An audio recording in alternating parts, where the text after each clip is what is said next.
On today's episode of Sticky Note Conversations with Erika Washington. As a Black person in America, you can't automatically just turn it off. Everything about our existence is political. Our joy is political. And I said, so what is it going to take for you to vote? And I want somebody like me. And I said, so why don't you run? My legacy is when I close my eyes, I want folks to say, job well done. Hey, everybody. I know you enjoyed the conversation with Ken and Shanay last week.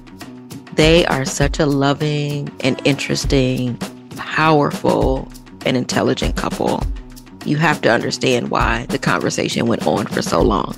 And so now, part 2 of Shanay and Ken Whittaker. Enjoy.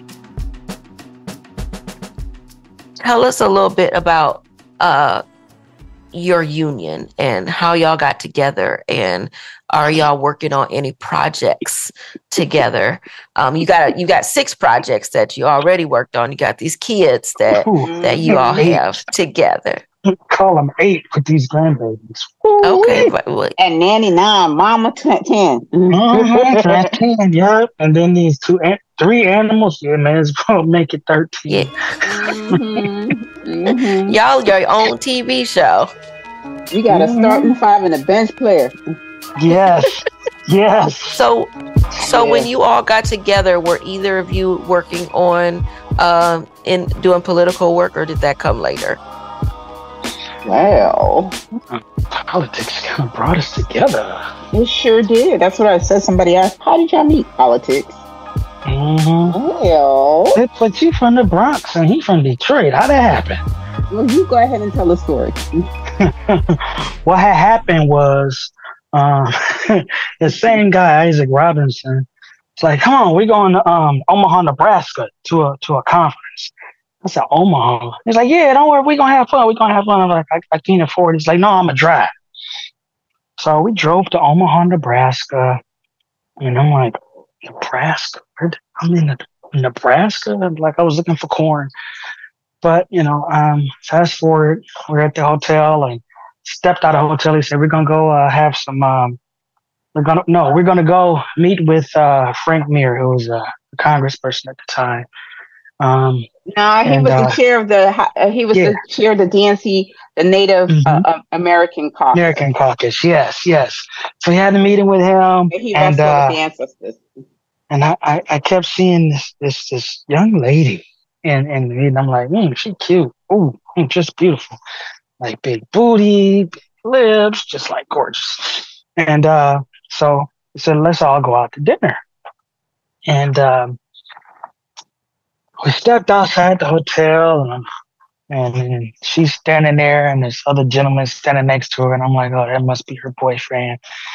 But found out that they weren't, and we went to Omaha Steakhouse, and we were having to walk down this hill, and she had on these knee-high black boots, high-heel black boots, with these tight white jeans and this beautiful red blouse and beautiful lips and long hair and big booty in them white jeans. And I'm just like in love.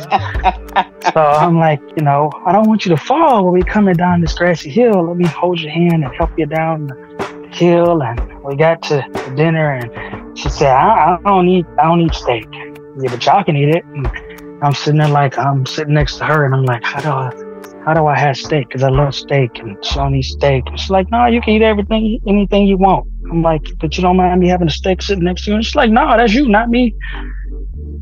And so I'd already fallen in love, and we went out dancing that night, and the 2 guys I come with, they're all talking like, I'm gonna get with her, and I'm super shy. I'm like, even though I'm holding the hand, walking down, I ain't about to say nothing more than that. But just went to talking and just enjoyed our conversation. And I asked for her phone number so we could just keep in touch and be friends. But I had already said in my head, I'm like, she is out of my league. She's this beautiful New York queen, and I'm this dirty Detroit boy, full of Detroit hustle. And I'm like, I am going to change my life and be the man that I think this beautiful New York queen deserves. And then I'm going to ask her to be my lady. And we texted back and forth. While I'm riding back to Michigan, and she had already landed in New York. And we talked back and forth for a year. And at one of the following conferences, that came up, skipping the one that we just hung out at and went all over the place. And I asked her, I said, I want to spend some time with you in next conference, just you and me. And she said, okay, that'd be nice. And they used to have these Sex in the City parties. All of the black girls get together and had like this big old party at all of the conferences. Mm-hmm. And we stepped outside in Nashville, Tennessee, and it was raining. And she said, "You want to talk to me?" I said, "Yeah." I said, "I'm very to the point. So I want you to be my lady, and I want to be your man." And she looked at me and like, just like that, huh? And I'm like, yep. She said, "But I'm flawed." And I'm like, me too. Diamonds are flawed. She says, well, I got issues. I'm like, me too. I got issues too. She said, "You need an answer now?" I'm like, "Nope, because you're the only person that I'm interested in. I'll be right here waiting." She's like, "Oh, okay." And the next day, she said, "Yes." And a couple of weeks later, she flew in from New York. She said, "I'm coming to visit. Can you take some time off of work?" I said, "Yep." She flew in and we spent time together, and then she flew back. And then a few weeks later, I said, "All right, I'm coming back to visit." She flew in and we spent some more time together. And she flew back, and about a month or so went by, and our kids were Skyping with each other, getting to know each other. And I think the two of us was just kind of like seeing if our kids would get along. And a few weeks after that, she hopped on a bus with her babies and moved to Michigan. And we united our family. Yep. And so we met in 2006, I guess you'd call it. And then, well, actually, no. We met in 2007 and got together in 2006, and then got married. 2000. No! We met in 2007, got together in 2008, and then got married in 2009. It's just been like happily ever after. All right, now, Shanay, anything you want to, any misinformation there you want to clean up? He got it down. He's got it. But the funniest part that he did leave out was the conversation back when he left Omaha. The conversation on the way back home that he had with Isaac. You left that out. That's the best part. So Isaac's driving, and now they're talking about this beautiful girl from New York. And Corey like, I'm gonna find her number. I'm gonna call her. I'm gonna get with her. I suggest you change the names because too late. And I was like, Lord. I'm gonna get with her too. I'm gonna get her number. I'm gonna get her number. I'm all the way in the third row of the truck, laid back, and me and her texting back and forth like the whole time. And I ain't talking. And they finally go like, "What are you doing back there?" And I giggled and I say, "Texted Shanay." And they went, "What?" I said, "Yeah, we just kind of texted each other." And they just kind of ragged me all the way back. I'm like, "I can't believe you. You're the shy one. How the hell you even get her number?" I'm like, "I just asked if we could be friends." Yeah. And they just laughing at me. It's like, you would be like the awkward one that you actually get her number and talking about, "Can y'all be friends?" I'm like, well, I just wanted to be friends with her. But truthfully, I really wanted to just be friends with her. You wanted to be friends with her, but you were really checking out them white jeans and that big booty. You know it. You know it. I'm still a Detroit player. You know what I'm saying? But but seriously though, like I just really wanted to get to know her, I like just kind of fail, but I just really wanted to get to know her. I wasn't trying to move super fast. I just respected like her intelligence because like I had never heard another young lady talking the way that she did when we were meeting with Frank Mir, and I was just amazed, and I'm still amazed to this day. Like she's truly the smartest woman that I've ever met, and she pushes me in ways that like no one has ever pushed me in. Like people go, they like tell me all of the great things I've done and great things that I've said, and I'm like, I'm just repeating what she told me to say. I'm like, half of the stuff that I say is because she said it, and she, I just got the microphone and got the anatomy, but like, I'm just saying what she told me to say, and now we're both like out here just doing a dang thing. And I told her, I said, for a while I had to like figure out my own place because she got the microphone and hers bigger than mine now, and I'm like, what am I supposed to say? Because she like, I ain't telling you what to say no more. I got to say my own stuff now. So I had to bump my head a little bit to kind of find my own place again. Couldn't live off of my wife no more. Oh, thank you, honey. I love you. Love you too. And we like each other too. So we do. And see, and that's apparent, right? The admiration that you two have for each other, and the obvious just friendship, and the fact that you do actually like each other and you respect each other's work and support each other's work. When we were at the conference recently in DC and I ran into you all, he's sitting front row of you being on stage and having a conversation around the ballot measure work that you did in Michigan, and being your biggest fan as your partner should be. And I think that that's beautiful. Mm-hmm. And I also think it's hard too, right? Like this work is really hard and can be all consuming at times, especially during an election year.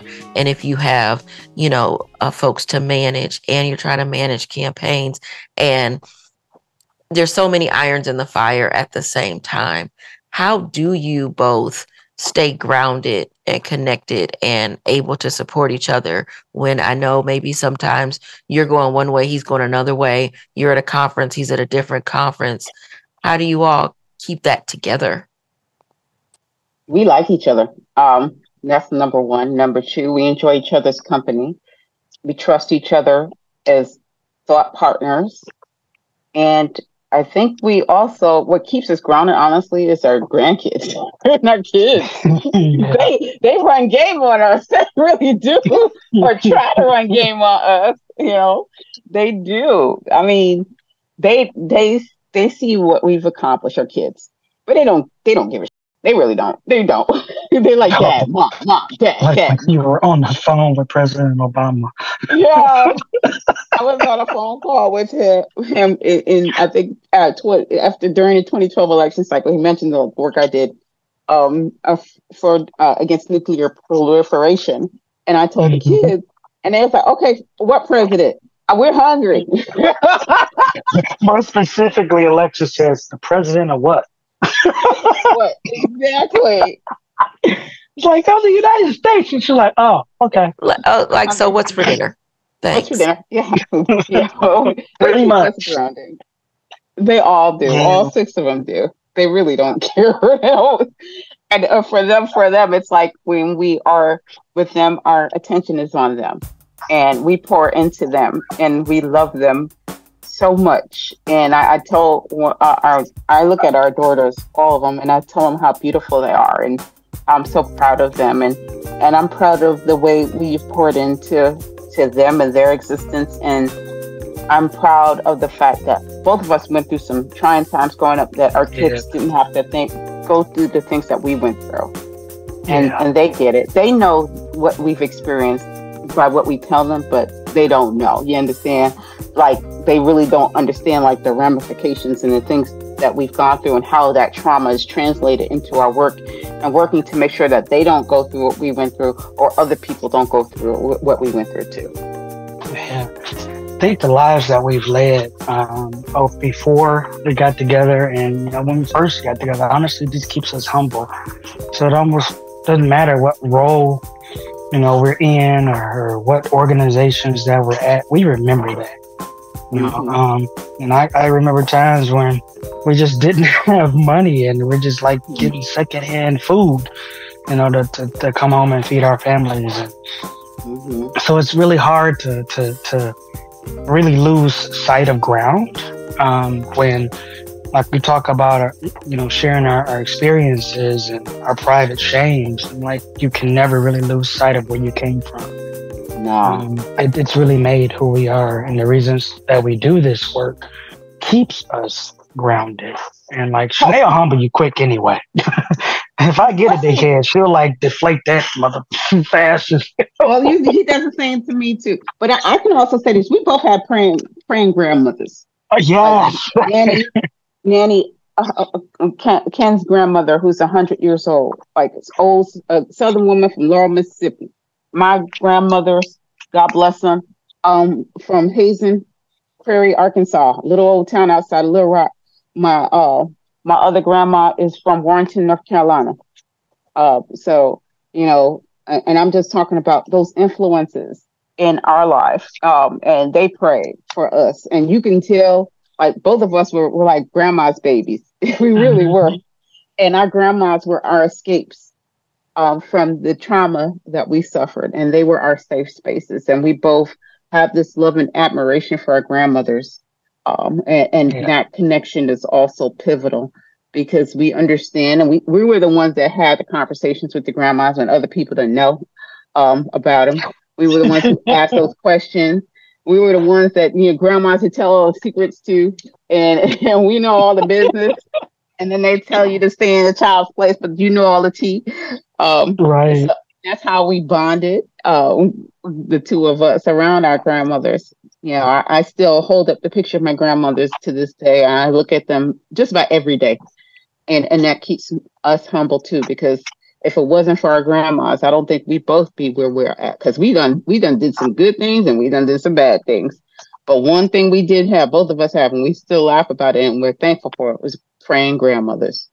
And Shanay got this answer. I don't look like what I've been through. Yep. I don't look like what I've been through. I tell folks that all the time. Don't. Yeah, and I have to say that I was also a grandma's girl. Like her picture is right there behind me, and then there's another one over there, and there's another one downstairs. Both my grandparents, I was my granddaddy's girl. Like anywhere I'd go, wherever he was going.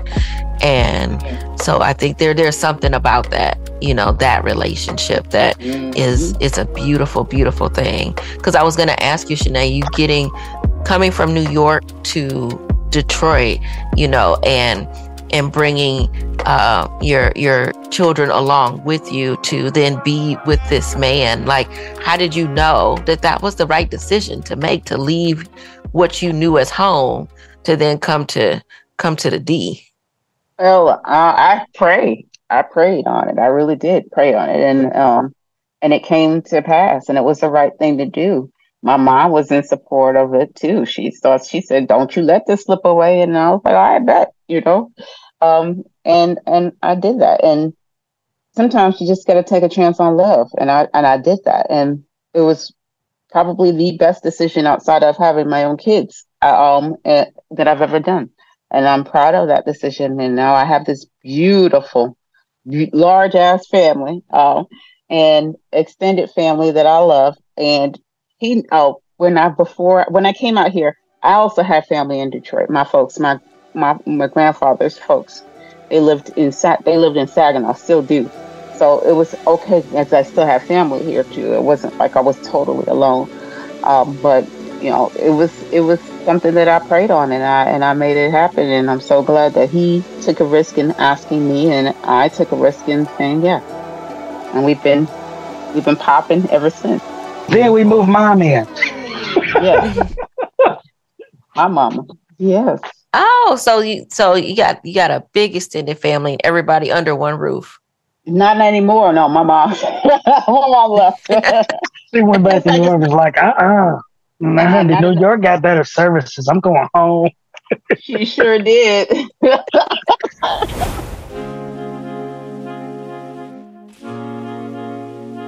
So I want to ask you all about this 2024 election.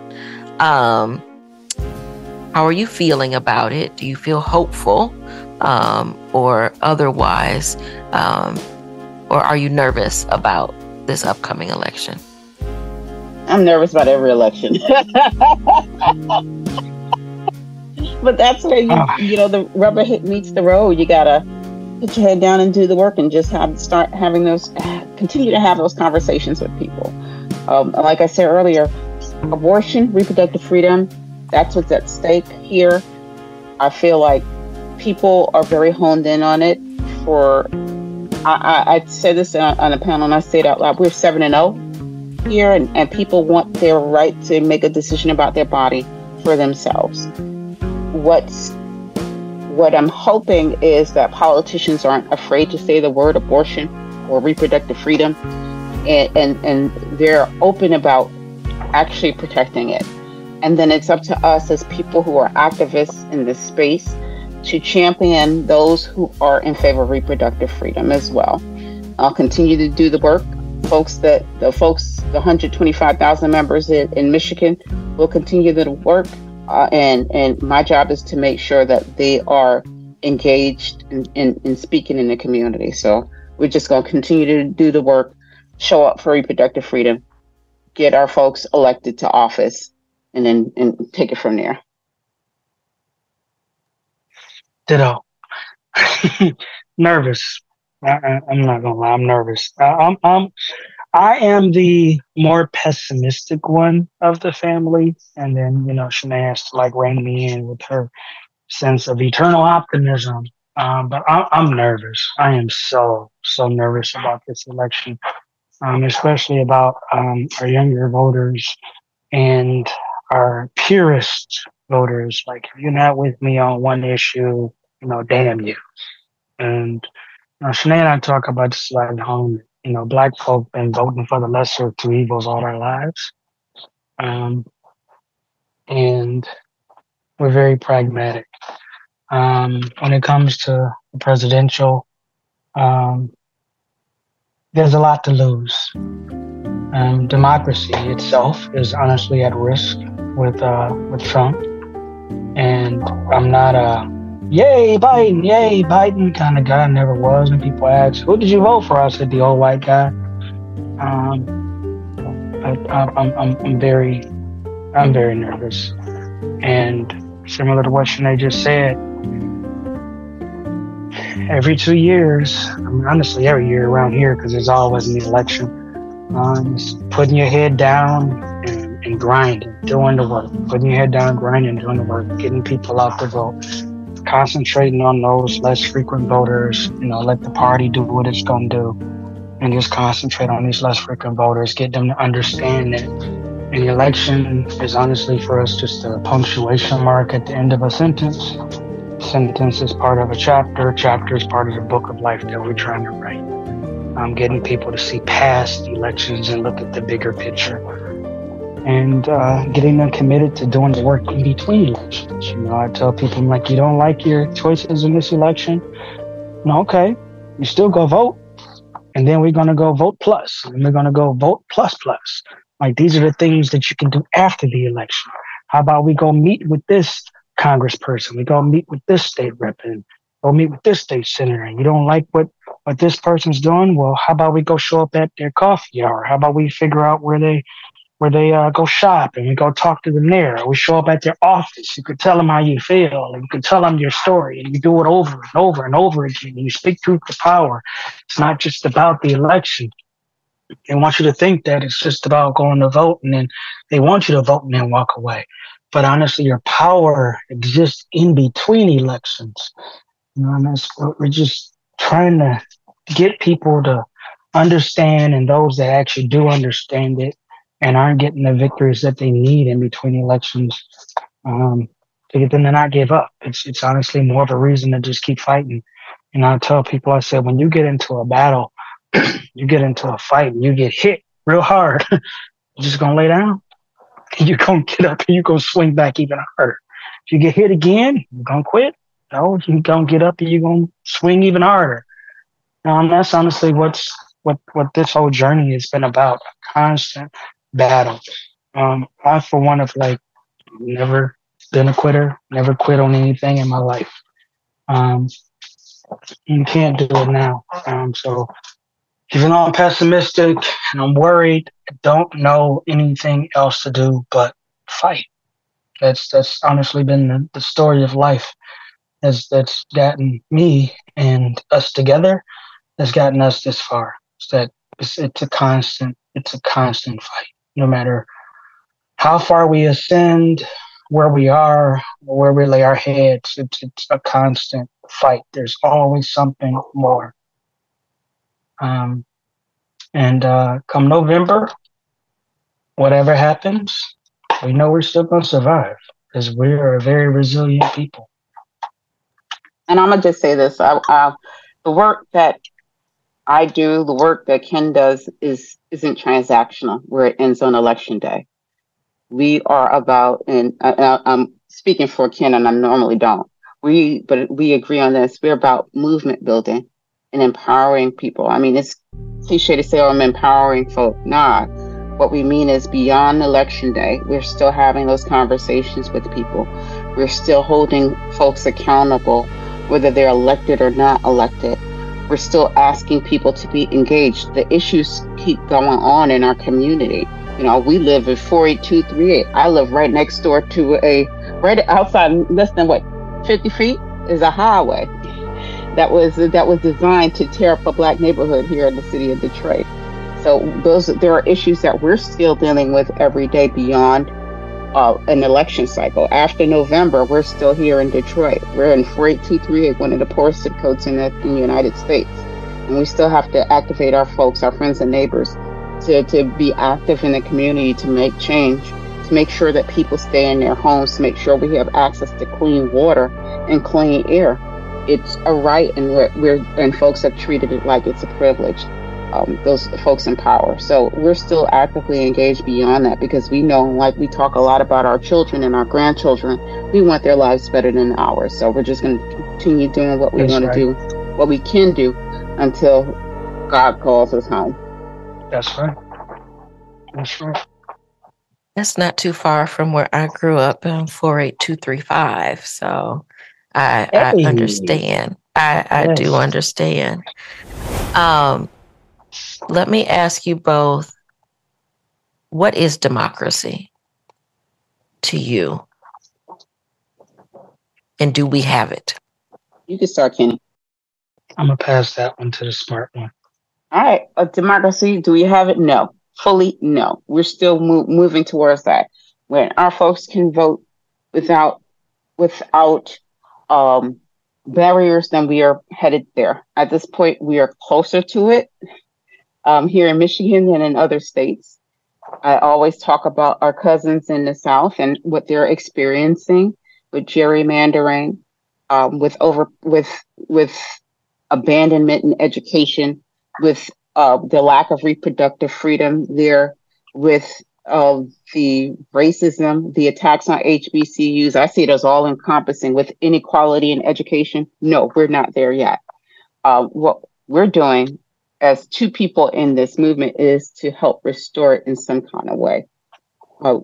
Again, we look to our coalition partners, and they've worked so hard to increase voting rights here in Michigan. They've worked so hard to champion environmental justice with Marathon Oil in downtown Detroit, in Flint, and Benton Harbor. Our partners, our coalition partners, have done a heck of a job here. People talk about the success in Michigan. They talk about politicians. I always correct folks. I say, no. This has happened long before any politician has run an office. This coalition that's been put together in place around those specific issues I mentioned, economic justice, environmental justice, voting rights, accessibility. That's all has happened way before any politician is announced to run for any kind of office. I give them all credit because they laid the foundation. When folks told them no, they said yes. So yeah, we're moving a step towards democracy. We haven't fully reached that year yet, and when we do, I hope to see it before God calls me home. I love the way she puts it. I love you too. I just love it. I love you. Love it when you talk about democracy, honey. Sexy. Say it again. So, Lord, what are the approximate ages of your kids? Let me do this because he gonna forget. 27, 25, 25, 25, 24, 24. Our youngest baby, he just showed a picture. You don't want to show the picture. Yeah, our youngest baby is in the U.S. Navy. Yep, I forget. And so he's still there. I can't be showing pictures of him right now. His mom and dad be active. Again, it's audio only. Nobody sees pictures. Oh, that's right. Nobody sees pictures. So we're good. We're good. So they're all still in their 20s. Are you having conversations with them about civic engagement and some of this work? Are they talking to you about the things that concern them the most? Are you and like what are they feeling is top line issues, and are they having some of those same qualms about, these two old white guys, and they may not want to vote for either one of them? Yes. Yes.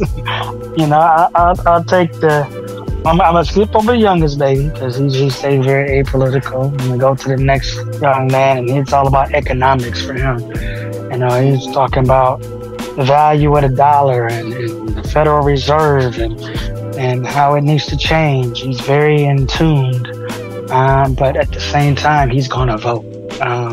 It's like ingrained in him. But when he votes, he's always thinking about like the next election. He's like, I don't like this, so like, how do we change the next one? Because I don't want to have to do this again.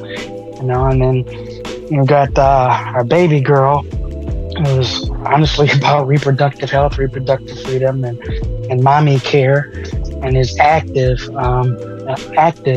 in organizing around that. And then her twin is active around jobs, and because they liken their lives to like their political views. So she's all about jobs and access to better jobs, and it's crap that she's got to work like 2 and 3 jobs to try and get by, and their rent is the way it is, and why are utilities the way it is, and we start talking about utility accountability, and then she starts learning and talking about dark money that's being pumped at legislators. I'm gonna save Alexis for you, honey. And then you got the oldest one, who's all about healthcare because she's just been studying nursing and is a certified nurse's assistant, and it's all about healthcare and home care and elder care for her. So they use their lives and their lived experiences, and it fuels their political views. But like all of them vote. And all of them are like looking towards the next election and what happens in between elections where they can get involved. Yeah, all of our kids have actually worked in this space, whether it's as a volunteer or as organizers themselves. They are pretty adept in politics and their knowledge. And the one thing I could say is that they are unafraid to ask questions. And they're unafraid to hold folks accountable, even our elected officials. They don't see folks as, they don't see politicians as somebody that's unapproachable. For them, it's like, you do the same things my mom and dad do. My mom and daddy will yell at you. My mom and dad yell at you. Why are they doing a direct action against you? What you do, So, and even one of our children who is in graduate school for CPA, She's very adept politically. Like her thing is education. She's on the spectrum, so she's very much into education. Why services aren't equal in schools. She's and then she's also very like into foreign affairs. So she's very big into that as well. And all of our kids are like that. That was the way I was raised. That you get your kids involved early. Talk to them about the news. Talk to them about what's happening into the world. So they're not walking into the world blind. I've seen kids who are apolitical who are like scared of what the world is looking like because they've never understood the process or never understood what politics meant and government means to their lives. And it's weird for me watching people who are apolitical react to what's going on in real time. Whereas I can see my kids and they're actually engaged. They understand what's going on. I'm very proud of that. That's one of my top things as a parent is that. And I'm very proud of my kids, all of them being aware of what's going on in the world. Like you can't pull a fast one on them. When you try to talk politics around it, they're gonna rock with you. They're gonna eat you up. They're gonna eat you up, right? Don't let their baby faces fool you. They will eat your ass up because they know what's going on. Yes, I love talk about how I'm pessimistic. Besides Shanay, they're the ones that drive the optimism because to watch them with their peers and educating their peers, and the peers bring that bullcrap misinformation, and that just hear them tear it down and explain like the intricacies of the political movement and what they need to do, how they need to be thinking. It just melts my heart. And if nothing else goes right in this world, like I'm satisfied because I know that they're going to keep doing what they're doing and educating their peers. And they're good people. That's one thing. I said I wanted to raise good people, and I have, and both of us have, and we're so proud of them. I love that. And I feel the same way. Same with my kids. I feel as though, one, they have either worked for a campaign, volunteered for a campaign, interned somewhere, did some make it work, whatever it is, they've done it, and they can have really great in-depth conversations around politics and policy and what's happening. And anybody who's listened to the show, I've talked to my two oldest at each a separate episode specifically to have a deeper connection on how they feel, because they are 24 and 20. And, you may think how your children feel about what's going on, but I think it's really important that we ask and not assume that what issues matter to them most or how they're feeling about voting, if they're talking to their friends about it, do they have friends who are like, no, I'm not going to vote. And then they're like, no, we're going to, as my middle daughter, Skylar, said, well, we'll just shame them into voting. Like I'm going to get, my friends to vote. Like you're not going to not vote. Right. So, they understand that importance. And I think it does come from obviously me doing this work, but also, I was that way, and nobody in my family was involved in politics or organizing, but I knew that you had to vote, if nothing else. Like that was just an important thing that was honoring the sacrifices. So you just did it, I heard baby girl's voice when you just said that, because she says like, you're not gonna not vote. I cannot afford for you to not vote. You see this baby that I just had? I need you to vote. And this is what you're gonna do. You're not gonna not vote. Ooh, I heard her voice loud and clear when you said that one. Oh, wow. So knowing that this work is all encompassing and it can suck a lot of energy out of you, at least for me personally, the amount of time that I've spent, especially during election years, at work and on the road and all of that, the hours are endless, and there's no air between your personal life and the work, because it is personal. For me, it means everything for my children to be able to have the rights that they're supposed to have. It means everything that they have the space to be free, to be who they want to be. And so, it doesn't really turn off. So how does that work for you all, especially with the both of you doing this work? How do you turn it off?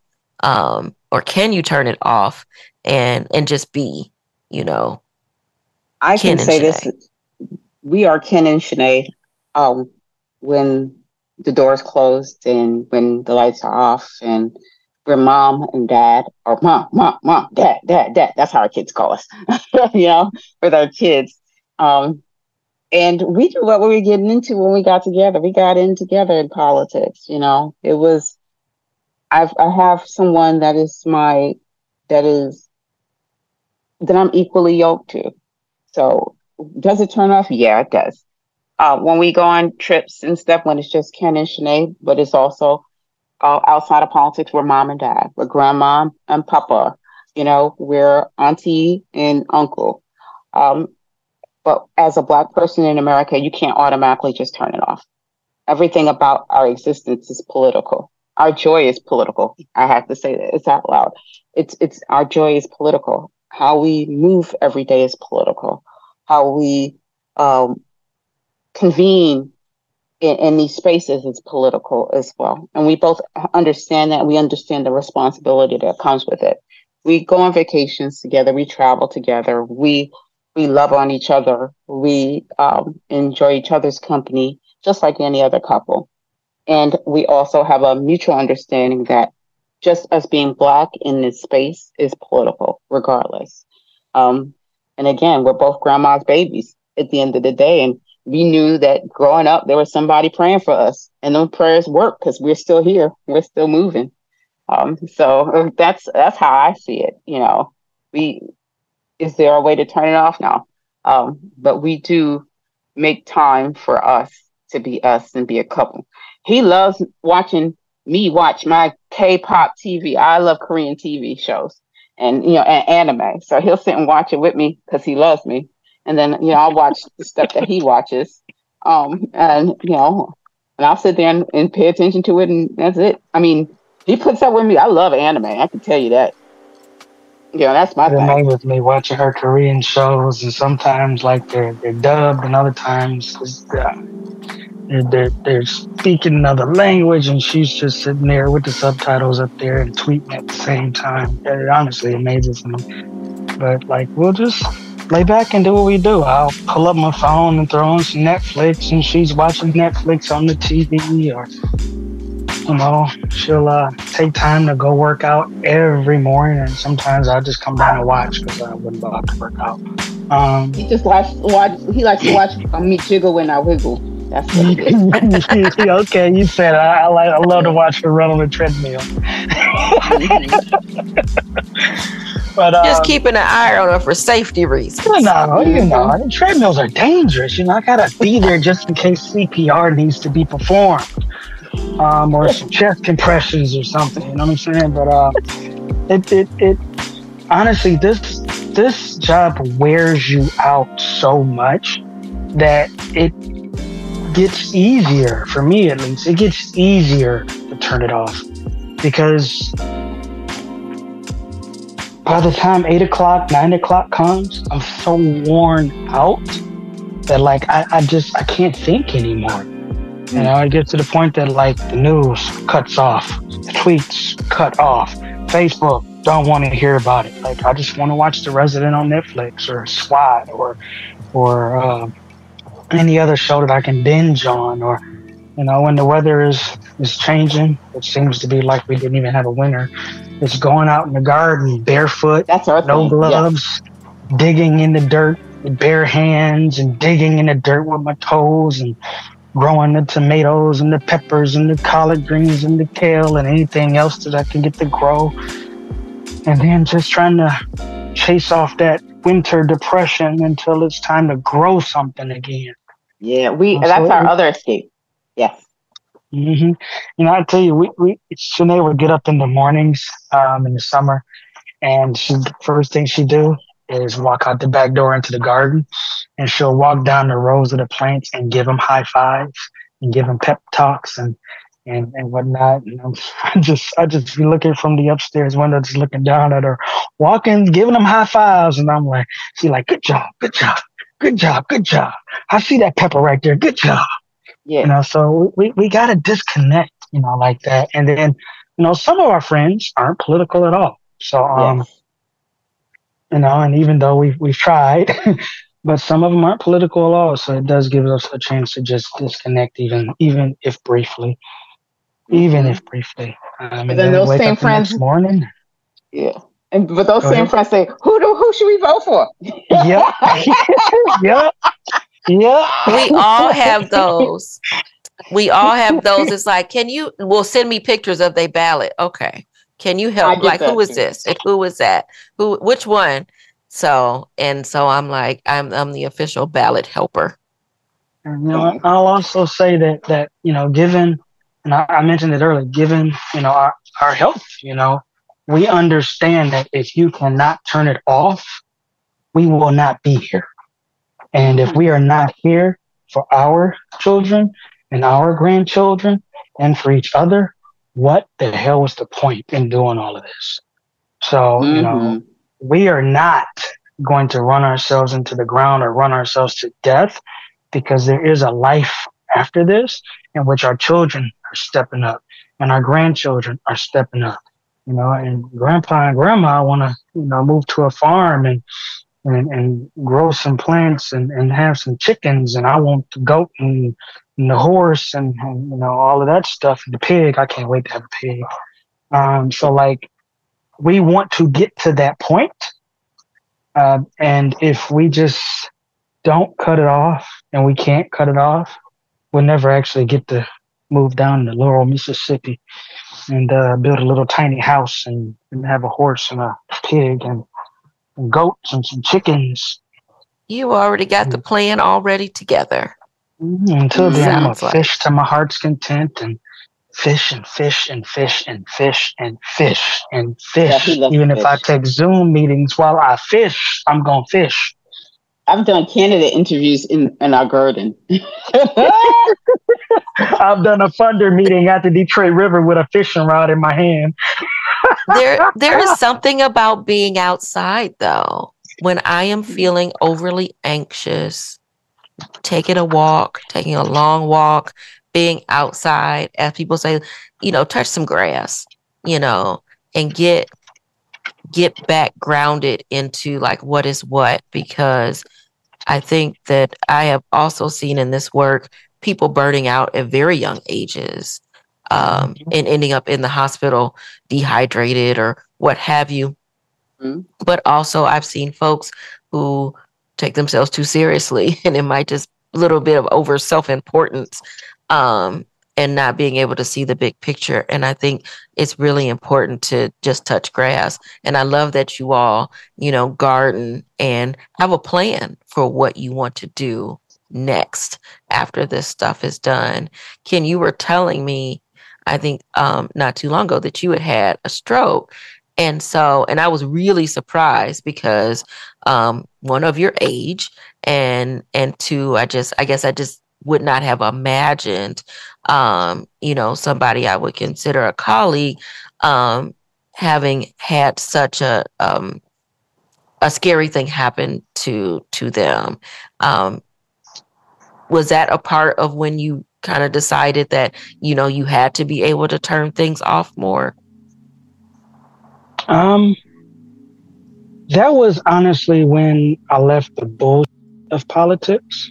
I was 39 years old, and as a legislative aide, you know, I thought that that's how you change life and you make change. You know, it's got to be in the legislature and in politics. But you know, that's honestly what put me on this track of grassroots and issue-based organizing. But yeah, I ran myself into the ground, and it made me take stock of life reprioritized, life, and got introduced to issue-based organizing, and I fell in love. And all of the time that I was putting into party politics, I wound up putting even more time into issue-based organizing, and it wasn't burning me out, and it fed me in a completely different way. So now my spirit and my soul is fed in a way that wasn't getting fed then. I got to see how the sausage was made. I got to see the bullshit of politics, the trading of votes, and got to learn how, some of, these representatives really don't represent you. Are there any particular campaigns or things you're working on right now that you want to amplify?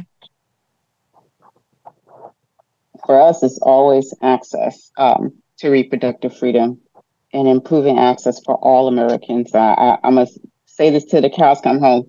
As we talk on farm, 8 out of 10 Americans agree with us, and they are on the same wavelength when it comes to reproductive freedom.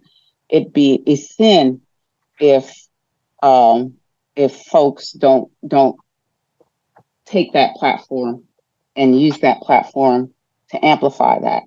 So that's what I'm doing, is to increase access to people, specifically marginalized folks, whether they're Black, brown, or white, or rural or urban, making sure that they have access to reproductive care.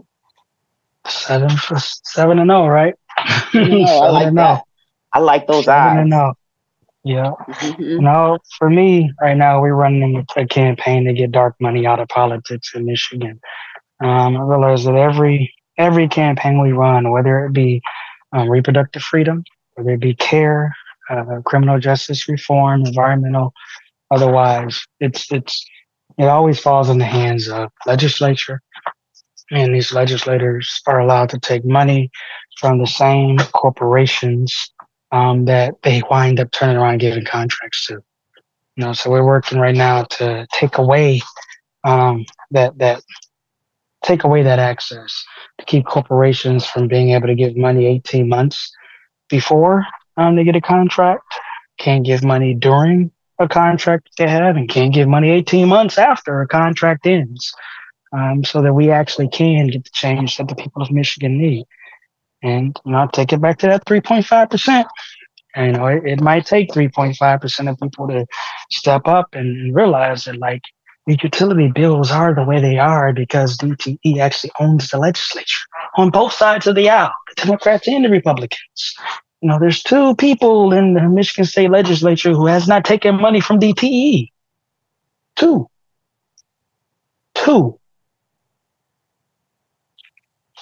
So when you think about, like, okay, well, who are you beholden to?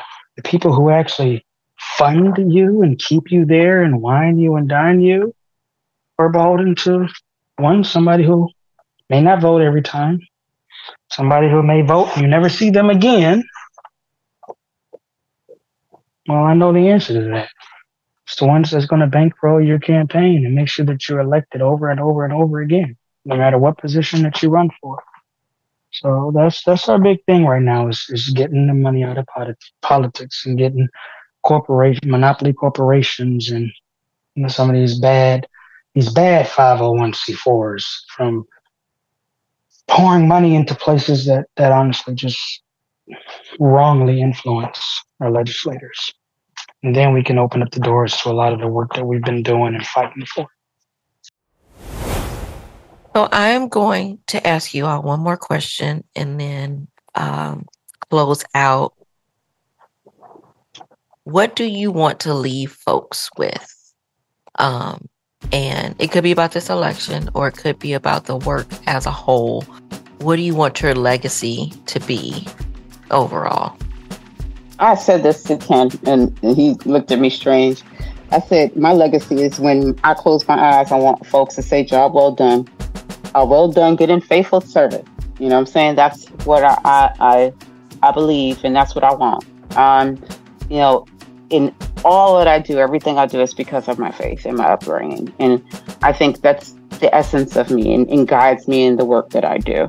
that I've done a good job, that I'm a good steward, that I've raised beautiful people, and they continue the legacy of raising beautiful people as well, and that I care, and that I've opened doors for folks, and that we've opened doors for folks, because there are times that folks that are in politics today, because of both of us at the same time, honestly, that we've kicked in a lot of doors for folks, and we've brought down a lot of barriers, and we've changed the game here in Michigan. And nationwide too. Go ahead, Puppy. No, similar to that. It's breaking this cycle. I just want to make sure that, one, our children know that like we're building a foundation for them to jump off of, and that it is their job, and I want it to be part of their legacy, that they're building a foundation for their kids to jump off of. So there's constant progress, and that we're not going backwards. As a Whittaker, as a Watson, and as a Skyers, like we're not going backwards. You're just constantly building foundation. But, you know, and similar to what Shanay said, kicking indoors. I was taught to renege on the premise. You know, you've got access sometimes to power. You've got access to influence. Sometimes, you know, people say that I'm influential and I can get through a door. Well, I don't want to be a gatekeeper. I'm going to hold the damn door open and let everybody through. I don't give a damn how they do. I mean, I care, but, you know, it's not about how they do, so I can only let this person in or that person in. No. Keep the door wide open and let everybody come through. And let everybody write their own scripts, have their own successes, learn their own lessons, you know, and not pick and choose. Sometimes we just take the damn door off the hinges completely. That's the legacy I want to leave behind. I want everybody to just continue to build foundations for the next generation to jump off of, while we were sitting somewhere on the farm feeding chickens, letting the goats eat all of the weeds up, and I'm chasing a pig around and riding horses and fishing in a pond. It's funny because I can fry up. Both of us, our folks, they, you know, my folks in the Caribbean, they're on farm and everything. And his folks too, and my folks in Arkansas, Alabama, they were farmers as well. So we have this thing about farming. I'm 2 generations off the farm. Just 2 generations off the farm. 2 generations off the farm as well, on both sides. Do you all have a deadline date of when you're going to get on this farm? No, I don't think we've actually set a real date, but you know, now that you say it, okay. Now that you say it, you know, I want to say sometimes putting that number up, that goal of 2030, I'm going to be on the farm, or 2035, I'm going to be on that farm. Well, she's got a presidential campaign to run first, and I've got a firm to start to do some executive coaching and making sure that, you know, there is a plethora of executive directors that speak their mind, that teach people to live authentically and not be victims of this system. But we got to have that conversation on when we're just going to just kind of hang it up and move to our farm. But like, I get the feeling that it's going to be me first because I love being her volunteer as much as she's my super volunteer. I just love watching her do what she does. So when she's running that presidential campaign, you better believe that I'm going to be right there with her. And afterwards, who knows, that might be when we hang up our spurs. Thanks for listening to Sticky Note Conversations with Erika Washington. Hosted and executively produced by Erika Washington, with music, mixing, and editing by Black Gypsy LLC. Special thanks to KUNV 91.5 in Las Vegas. This show is powered by Make It Work Nevada, a project of Tides Advocacy.